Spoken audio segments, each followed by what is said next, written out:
Ha guys, let's get more news about Warriors, but first don't forget to subscribe and leave your like. Warriors unveil new look and exciting lineup in blowout victory over Lakers. The Golden State Warriors have continued their flawless preseason, comfortably accounting for the Los Angeles Lakers in a 111-97 victory at T-Mobile Arena in Las Vegas on Tuesday, playing without potential starting shooting guards to Anthony Melton and Brandon May. Steve Kerr unveiled a big and intriguing starting lineup featuring Stephen Curry, the returning Andrew Wiggins, Jonathan Kuminga, Draymond Green and Tracy Jackson Davis. The starting lineup was solid, though not outstanding in their first game together, but certainly showed enough to suggest it's worth persisting with. Instead, it was the Golden State bench that again proved the difference, outscoring Los Angeles 61-33 as their depth was once again on show for the third time in 5 preseason games. For the wing, Moses Moody led the Warriors in scoring with 21 points in just 19 minutes.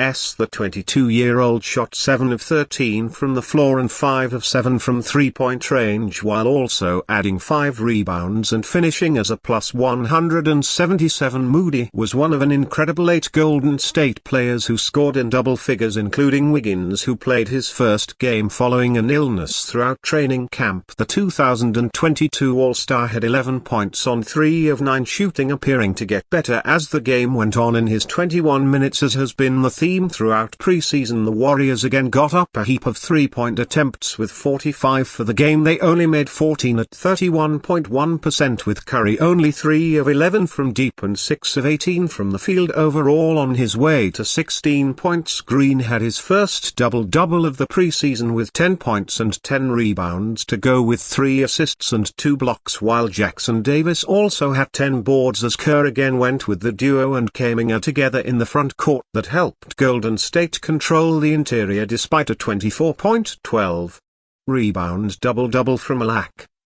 As star big man Anthony Davis, the Warriors finished with a 55-50 advantage in rebounding and outscored the Lakers 52-40 in points in the paint. Kuminga had 11 points, 6 rebounds and 3 assists on 5 of 8 shooting in his 20 minutes, while Buddy Hield, Gary Payton II and Kyle Anderson all joined Moody in double-digit scoring off the strong Warrior bench. The Warriors have now moved to 5-0 throughout preseason and will now head home for another matchup against the Lakers at Chase Center on Friday. Steph Curry doesn't have time for anyone who is criticizing his dunk in the Warriors' preseason win over the Los Angeles Lakers on Tuesday night, even if it's a former Warriors teammate who is doing the chirping. Current Cleveland Cavaliers guard Ty Jerome took to social media and questioned Curry's dunk, which looks more like a layup. Curry wasn't having it. Curry finished with 16 points on 6 of 18 shooting from the field Tuesday as the Warriors remained undefeated during the 2024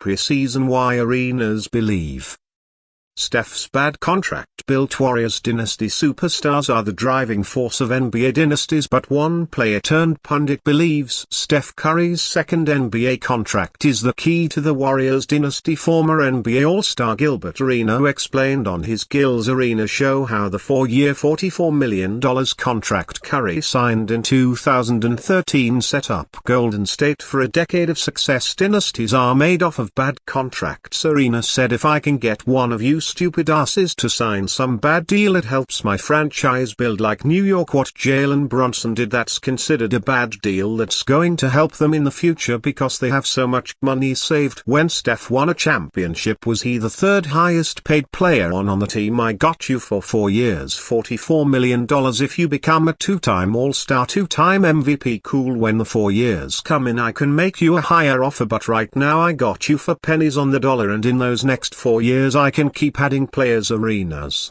further clarified his stance amongst some confusion with his co-hosts, stating how Curry's below-market deal gave the Warriors significant financial flexibility to build a juggernaut that made 5 consecutive NBA Finals appearances. Steph Curry signed a bad deal which created a dynasty. Arenas said if Steph Curry was Steph Curry earlier, he would have signed rookie max, which would have handicapped them in the back end, but because he signed a bad deal at the beginning, it created a back end dynasty. Curry signed the team-friendly deal after ankle injuries forced him to miss a significant chunk of gains across his first 3 NBA seasons. The additional salary cap space allowed the Warriors to sign Andre Iguodala, who proved to be an invaluable asset during Golden State's dynastic run. The Warriors won their first NBA title in the second year of Curry's deal, and they made 3 total finals appearances and won 2 during the 4 years of the contract. Curry's deal unquestionably aided Golden State's ability to construct an incredible roster, but whether or not it served as the driving force behind that success remains a subjective opinion. Giannis jokes he could be traded if Bucks trouble this season. The Giannis enormo to the Warriors dream might not be dead just yet. On the heels of back-to-back disappointing campaigns, the Bucks superstar jokingly acknowledged he could be traded if Milwaukee delivers another underwhelming effort during the 2024-2 NBA season. Antetekounmpo, while talking to The Athletic, Sam Mamch grabbed a Bucks star before asking that team employee a blunt question: if we don't win this year, would you get fired? Mo asked the staffer, do you have it in the back of your mind, like, what if this year doesn't go well? Yeah, if we don't win a championship, I might get traded. Yeah, this is the job we live, this is the world we're living in. It's everybody in Ormo long has been linked to Golden State, with the speculation further increased by the 2-time NBA MVP's open admiration for Warriors superstar Steph Curry. Milwaukee hasn't